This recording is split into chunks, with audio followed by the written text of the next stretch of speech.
जी बिल्कुल, इस वक्त हम मौजूद हैं शहर गुजरांवाला में, पहलवानों के शहर में, जहाँ पे हुकूमत के खिलाफ PDM के इस जलसे को कामयाब बनाने के लिए तैयारियाँ जोरों शोर से जारी हैं। अभी तैयारियाँ मुकम्मल तौर पर मराहल पर नहीं पहुँची है और आवाम का जमे गफीर है, और इस जलसे में भरपूर तामन के लिए यहाँ पे हमारे साथ शहरी मौजूद हैं।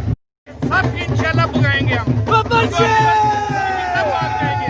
तो आज भी ये पता करेगा इंशाल्लाह पाकिस्तान में दोबारा, ये जो इन्होंने पाकिस्तान की इस्तेमाल बनाए हुए इंशाल्लाह और ये जो महंगाई की हुई है, इमरान खान ने गरीब आदमी की कमर तोड़ी है, इसके बारे में आप क्या कहेंगे?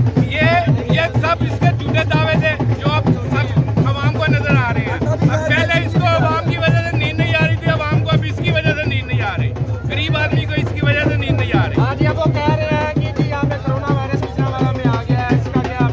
कोरोना कहीं भी नहीं है। कोई भी चिल्ला कामयाब नहीं होगा। इंशाल्लाह पाकिस्तान मुस्लिम लीग नून की हुकूमत बन के रहेगी। इंशाल्लाह